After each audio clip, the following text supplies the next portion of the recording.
So today we're going to be changing my Senton 4x4 into something different yet familiar.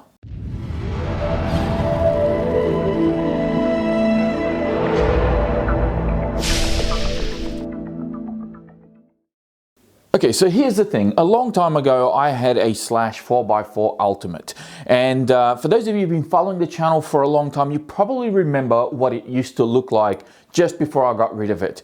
And if you don't, I'll put some pictures up on screen to show you exactly how this truck looked like. And I absolutely loved the look of that truck and how it finished up. Now, of course, I've sold the truck since then. It's been a few years now since I sold it.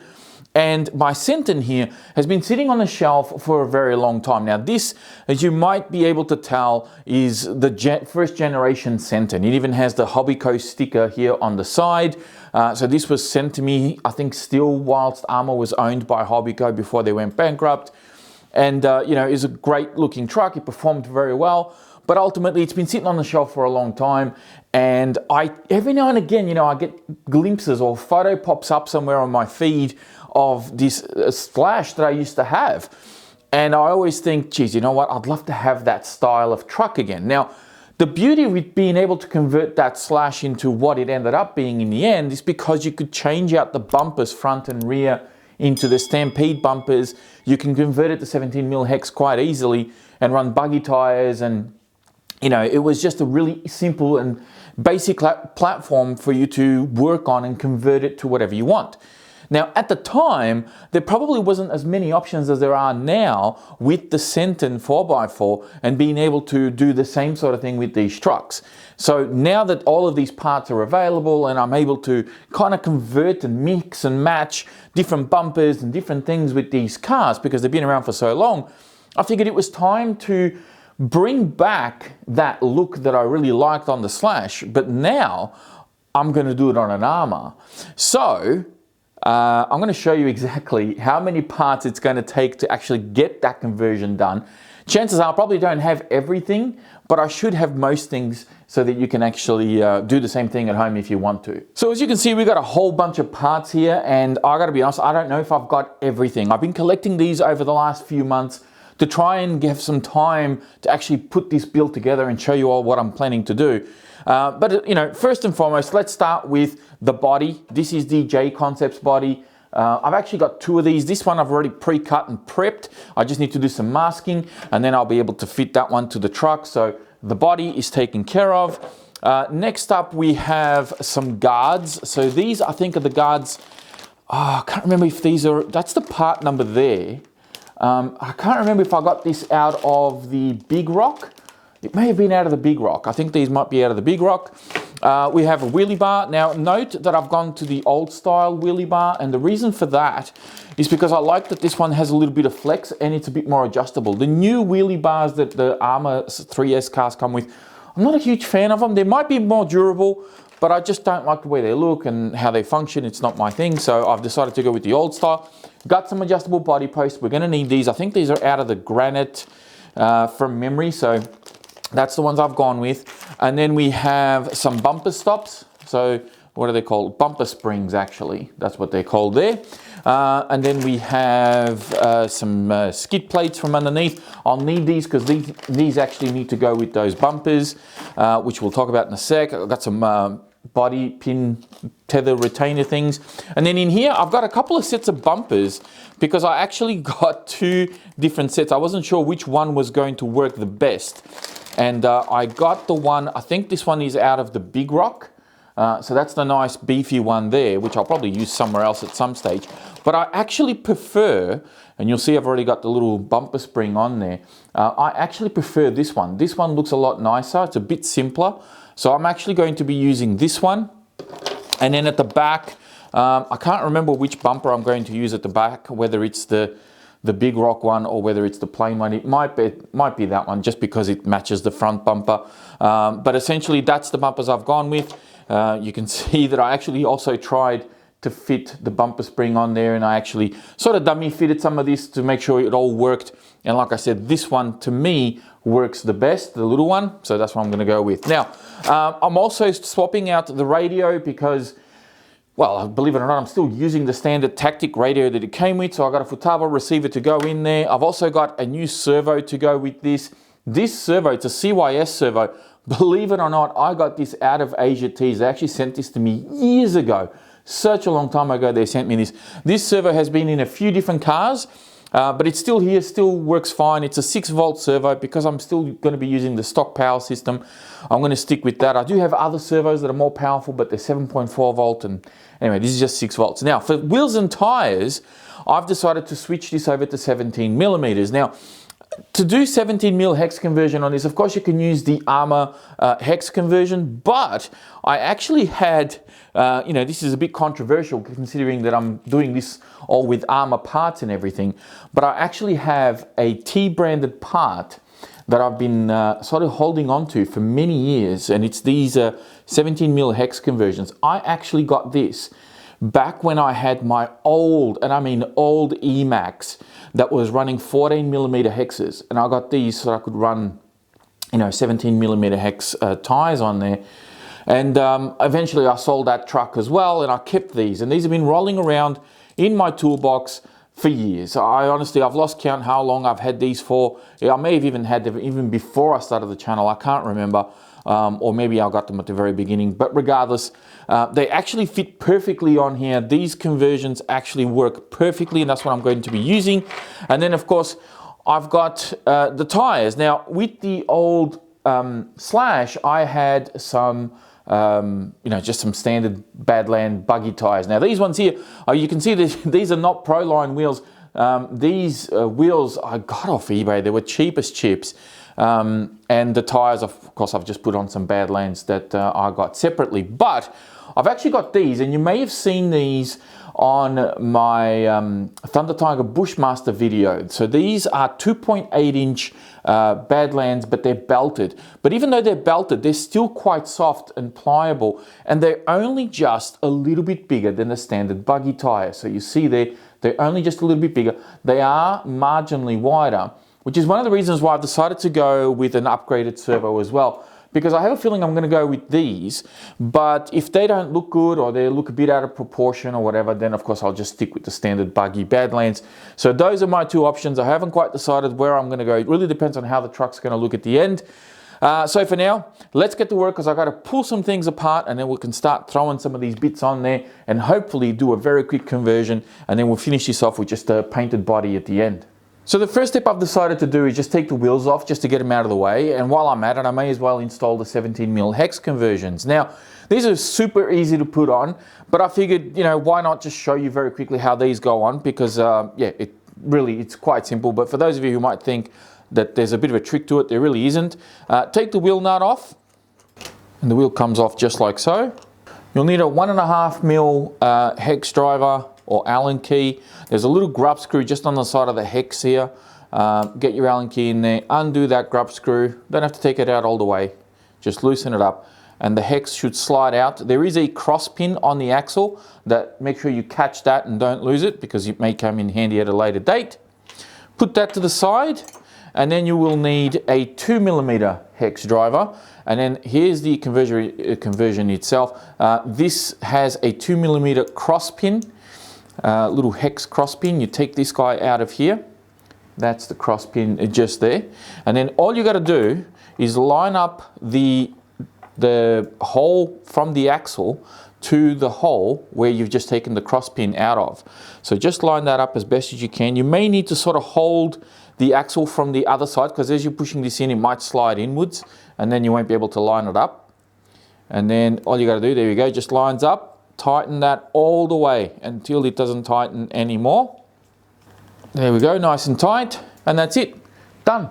So this next step is really simple. You just got to remove the Nerf bars here and this guard, and there's really only 3 screws you need to worry about. You can see that I've already removed the one on the other side. So there's 1 screw here, 1 screw just in there as well, and then there's 1 more underneath that holds this guard in place, and that's this little guy right on the corner just there.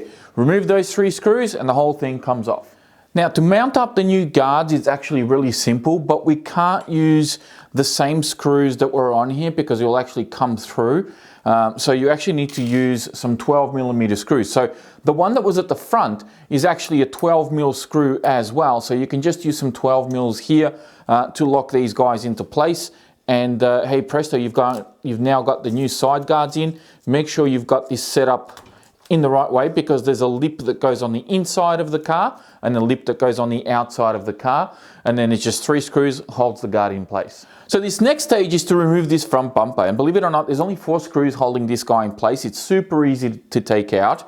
There are 2 screws that are at the back here of this bumper spring, and in order for you to get to the back there, you gotta filter your driver all the way to the back. So you're gonna need something like this to be able to access those screws.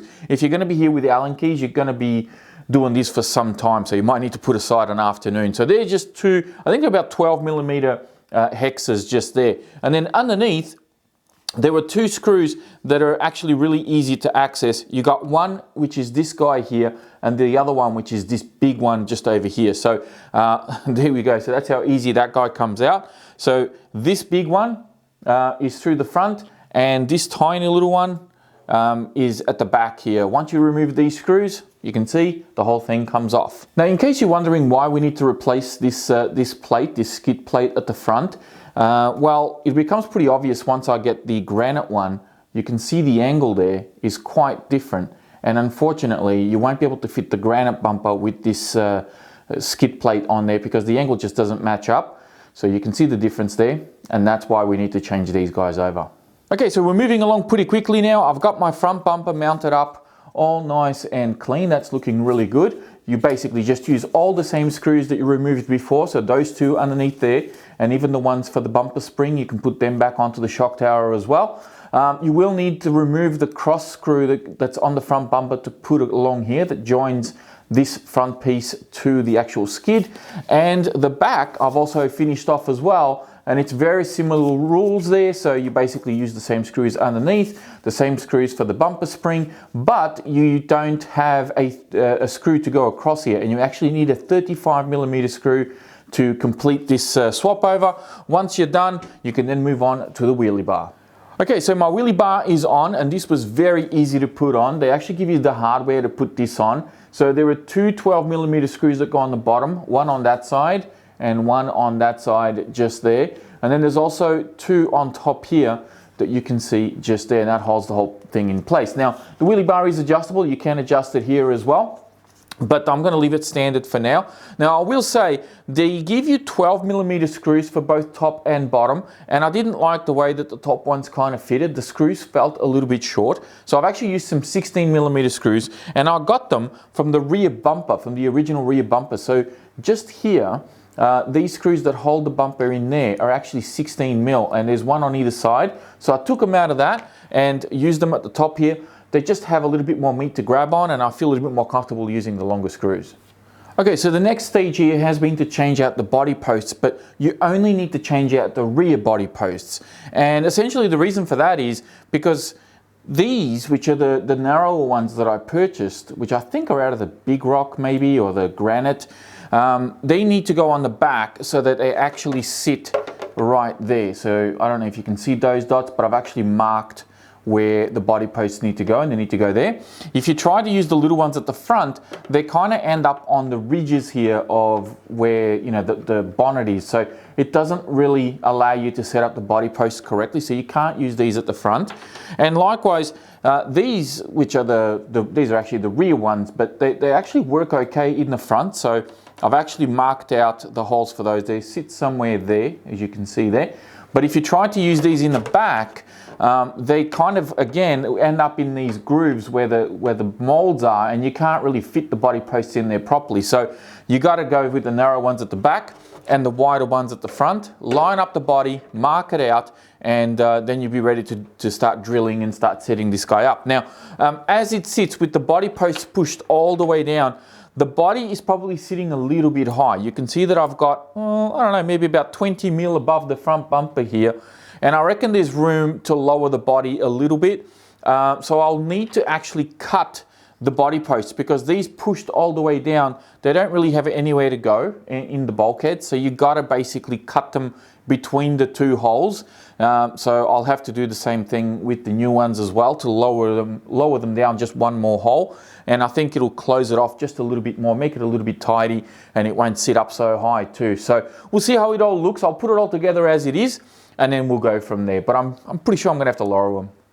Okay, so we've gone ahead a couple more steps. You can see that I've now drilled the body and it's sitting nicely on the truck, and how I've lined this up here with the front bumper, so it's just pretty much sitting flush there.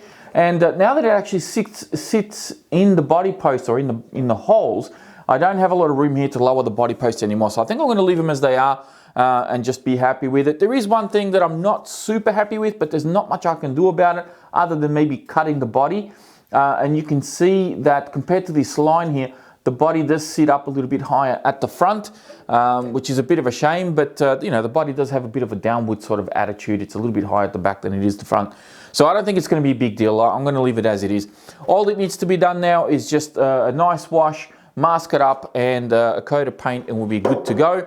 Underneath that, I've changed out my steering servo and my receiver, and that's all ready and set to go. I've calibrated the ESC to my radio, I've adjusted my endpoints, checked my channels, make sure everything's working the right way. So this electronically, it's all good to go. The only thing that I need to do as well, which wasn't really part of the agenda, but it's something that I have to do, and that is rebuild my shocks, because the truck's been sitting around for so long that some of these shocks have actually leaked quite a bit. You can see this one here, it's actually quite shiny there. That's the oil that's dripped all the way down the shock. And I actually, when I was taking out the hexes, I had oil all over my hands and everything. So this one here is leaked as well. I think the only one that hasn't leaked has been this one, but this one's also leaked. You can see the arms are probably a little bit shinier than the rest, and that's a result of the leaky shocks. Now, I know that this has been a problem with these cars for quite some time. I didn't have that problem when I was reviewing the truck. My shocks all held up pretty well, but now that the truck's been sitting around for probably well over a year, maybe 18 months or more, yeah, the shocks have obviously leaked and I've got to fix them up. So from here, I'm going to do the shocks, I'll start painting up the body, and then we'll come back and close this off and work out what tyres I'm actually going to select for this truck. 3 days later. And there we go, all done. Now, of course, there's a couple of changes here. For those of you with a keen eye, you can see that there's new shocks on here. We'll get to those in a minute, but I just want to talk about the color scheme and the overall look and what made me decide going this way. So, of course, this is inspired by that Slash picture that I saw online quite a long time ago. I originally did this scheme as well on my Thunder Tiger Bushmaster, and I took that out for a drive, but unfortunately I wrecked that body bashing that car around, and it was actually using these exact tires. So I wanted to do the exact same thing, and I wanted to do it with this body, and I wanted to do it on my Senton, because I no longer have my Slash Ultimate. And this actually turned out really well. Now, as you can see, I've gone for the Badland, the 2.8-inch belted Badlands, the MX28s. And the reason why I've gone for these and not the buggy tires is because the truck sits up a little bit higher now. The body also sits up a little bit higher. So, I'd need to lower the body, maybe get some smaller shocks and lower the whole thing down. And then those buggy tires would look a little bit more in proportion. I did try it on, but honestly, it just didn't look quite right. This is kind of a monster truck now, to be honest with you. It's no longer a short course truck.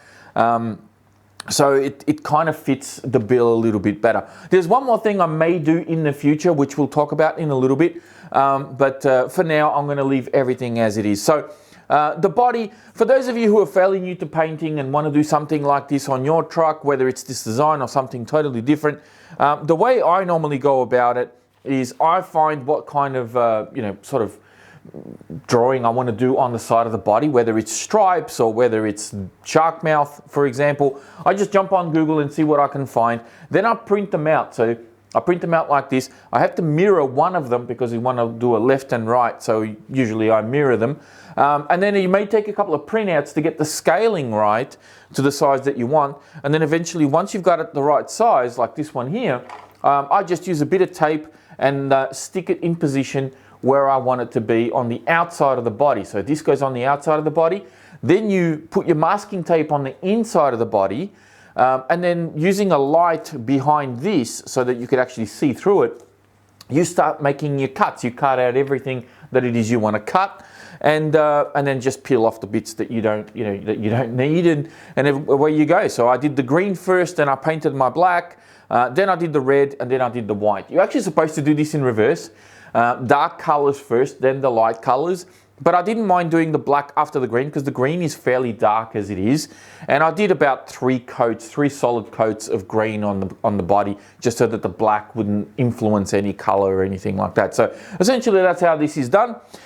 So taking this off, and you can see I got my little body pin retainers on here, which worked out really well. The body, I love this body. I'm probably going to get like 10 more of these just to put them on various different cars.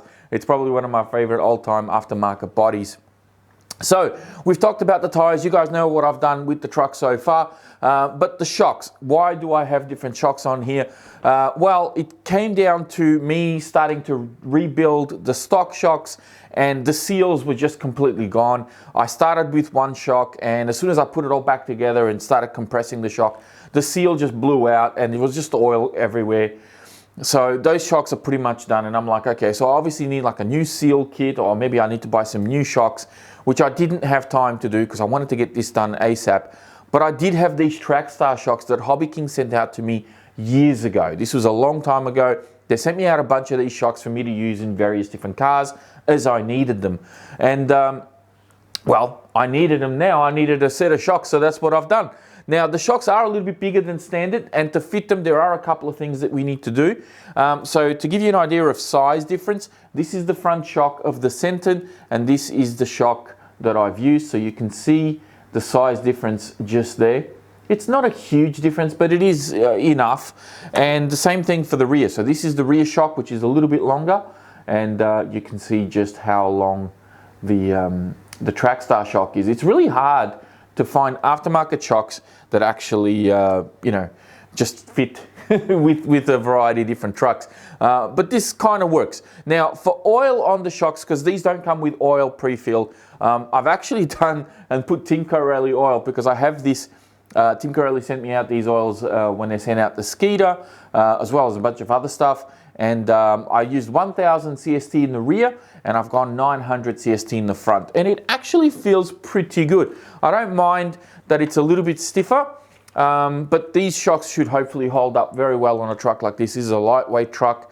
I think this is going to be very good. Now, of course, this is sitting up quite high. Because the shocks are longer, the arms are basically fully extended the whole time, and that should allow for a bunch of travel. So I can bottom out the truck just as normal, which means this is going to be epic to just do massive sends with. It should work really well. Now, to fit the shocks though, there are a couple of things that we need to do. As you can see, this has a massive sort of hole here, which you can't really use. Like, you can't use the top of these shocks. You can't pop that out and put it in here. It doesn't work.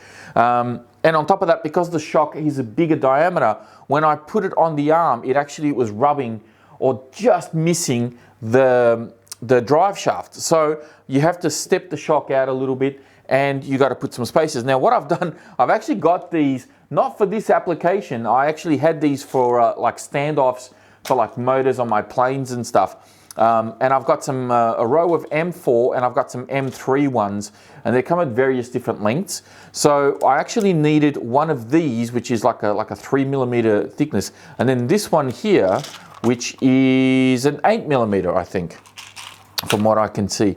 So this is an 8mm length, and this is a 3mm length. Now, why we need these is the 8mm is actually going to go in that hole, and it's a perfect fit. Like, it just fits perfectly in there. It's awesome. And it's just a little bit wider than it, which is fine.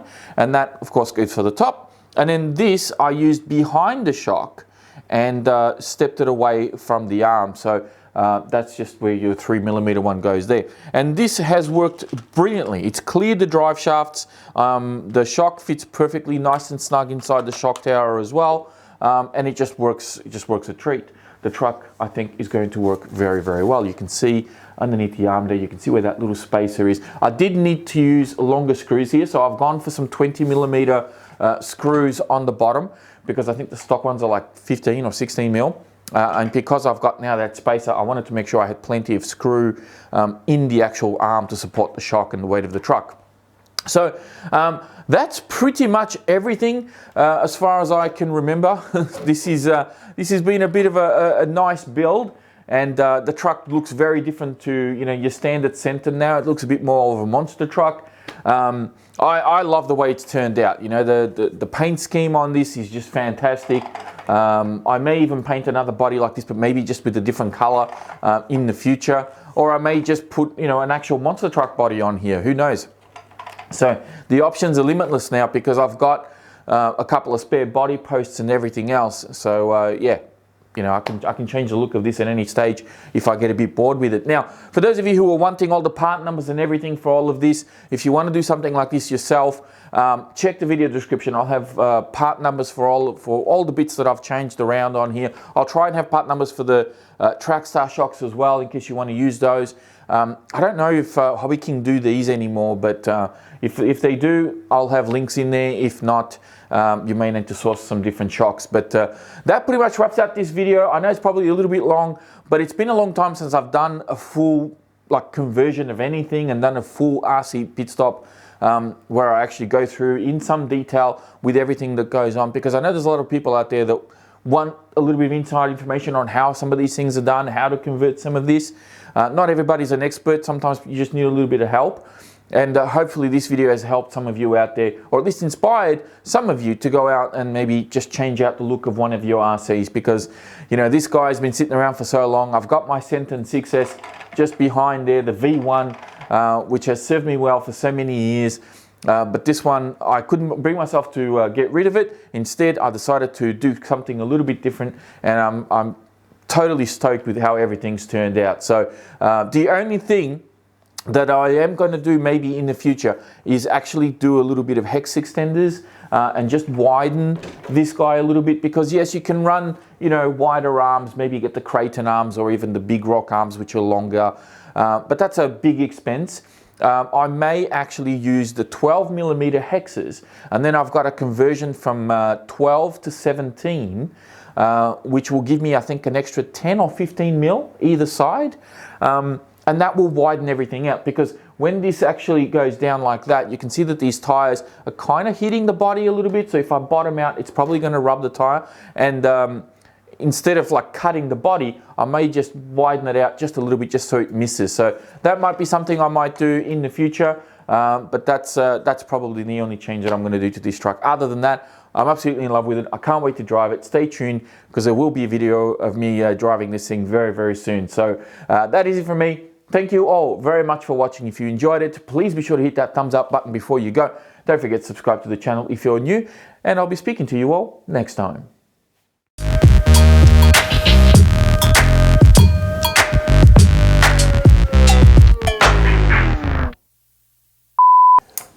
That's not enough. So today we're going to be, oh God, that's, anyway. As I'm doing this, I figured, hey, why no? So there's the conversion. So my next task, is to remove this front bumper, and it actually oh my God, in the front here where that little bumper spring is, and essentially it becomes pretty obvious when you put this one next to it. God, so fidgety.